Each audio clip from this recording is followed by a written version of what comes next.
അപ്പോൾ ആ നടനെയാണ് നമ്മൾ സ്വാഗതം ചെയ്യുന്നത്. ഏത് സ്റ്റേജിൽ ചെന്നാലും എല്ലാവരെയും ഒറ്റയടിക്കിരുന്ന് എന്റർടൈൻ ചെയ്യുന്ന നമ്മുടെയൊക്കെ പ്രിയപ്പെട്ട വിനോദ് കോവൂർ.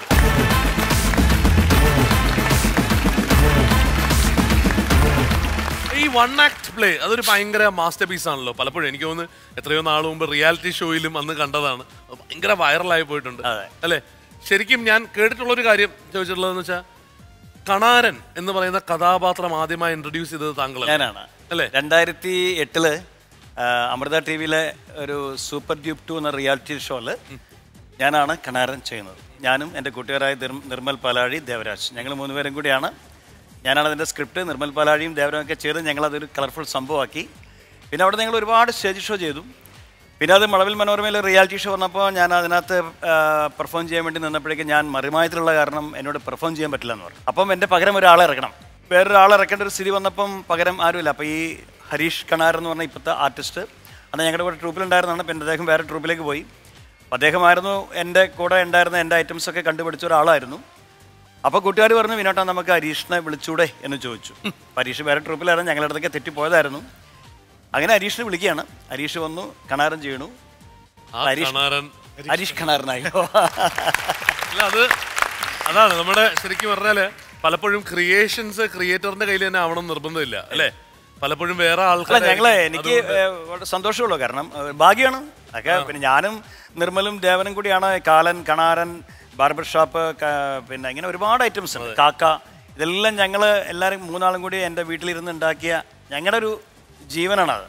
അതാണ് ഞങ്ങൾ പിന്നെ ഒരുപാട് സ്ഥലങ്ങൾ ചെയ്ത് ഒരുപാട് അപ്രിസിയേഷൻ. എനിക്ക് സത്യനന്ദിക്കാട് എന്ന് പറഞ്ഞ ഡയറക്ടറൊക്കെ ഏറ്റവും കൂടുതൽ അപ്രിസിയേഷൻ പറഞ്ഞൊരു സ്കിറ്റാണത്.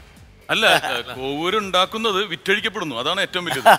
ഡിമാൻഡുള്ള സാധനത്തിനെ വിൽപ്പന ചരക്കായിട്ട് നമുക്ക് ഉപയോഗിക്കാൻ പറ്റുള്ളൂ. പക്ഷെ കോവൂര് എൻ്റെ മനസ്സിൽ പറയുന്നത് ഒരു ഗംഭീര സംവിധായകനായി തീരും. ഒരു ഷോർട്ട് ഫിലിം ഞാൻ ഡയറക്റ്റ് ചെയ്തു. ഇതിന് മുമ്പൊക്കെ ഞാൻ ഷോർട്ട് ഫിലിം അഭിനയിക്കുകയാണ് ചെയ്തത്.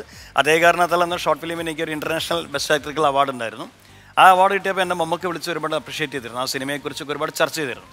ഞാൻ തന്നെ സ്ക്രിപ്റ്റ് എഴുതി, ഞാൻ ഡയറക്റ്റ് ചെയ്തു, ഞാൻ തന്നെ അഭിനയിച്ചു, ഞാൻ തന്നെ പ്രൊഡ്യൂസ് ചെയ്ത ഒരു ഷോർട്ട് ഫിലിം ആകസ്മികം. ആരെ അടിപ്പിക്കൂലല്ലേ? അല്ല, അഭിനയിക്കാൻ കുറെ പേരുണ്ട്.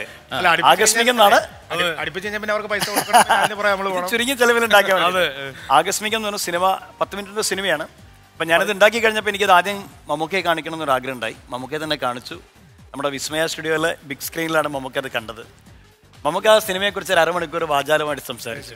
അപ്പം മമ്മൂക്ക എന്നോട് പറഞ്ഞത്, പെൺകുട്ടികൾ, പ്രായപൂർത്തിയായ പെൺകുട്ടികൾ പഠിക്കുന്ന സ്കൂളിലും കോളേജുകളിലും ഈ സിനിമ പ്രദർശിപ്പിക്കണം. കുട്ടികൾ കാണട്ടെ, ജീവൻ്റെ വില എന്താണ്, മാതാപിതാക്കളുടെ സ്നേഹം എന്താണെന്ന് കുട്ടികൾ വേർതിരിച്ചറിയണം. അത്രയും നല്ലൊരു സന്ദേശം ആ സിനിമ കൊടുക്കേണ്ടതെന്ന് പറഞ്ഞു. ഞാനിപ്പോൾ അതിൻ്റെ ഒരു ഓട്ടത്തിലാണ്. യൂട്യൂബിലായിട്ടില്ല. ഇപ്പോൾ കുറേ ഫെസ്റ്റിവലിന് വിട്ടു. 2 ഫെസ്റ്റിവലിൽ അത് മത്സരിച്ചു. 2 ഫെസ്റ്റിവലിലും എനിക്ക് ബെസ്റ്റ് ആക്ടർ അവാർഡാണ് കിട്ടിയിരിക്കുന്നത്. അത് തിരുവനന്തപുരത്ത് വെച്ച് നടന്ന വേണുനാഗവള്ളി ഷോർട്ട് ഫിലിം ഫെസ്റ്റിവൽ, പിന്നെ പയ്യന്നൂർ വെച്ച് നടന്ന captain Raju short film festival. 2 ഫെസ്റ്റിവലിലും ബെസ്റ്റ് ആക്ടർ അവാർഡ് കിട്ടി. ഇനി കുറേ ഫെസ്റ്റിവൽ ഇങ്ങനെ കിടക്കുന്നുണ്ട്. അപ്പോൾ അതൊക്കെ കഴിഞ്ഞിട്ട് യൂട്യൂബിൽ കിട്ടുകയുള്ളൂ. അപ്പോൾ യൂട്യൂബിൽ ഇടുമ്പോൾ എല്ലാവരും അതൊന്ന് കാണണം. ആകസ്മികം എന്ന ഒരു കൊച്ചു സിനിമ.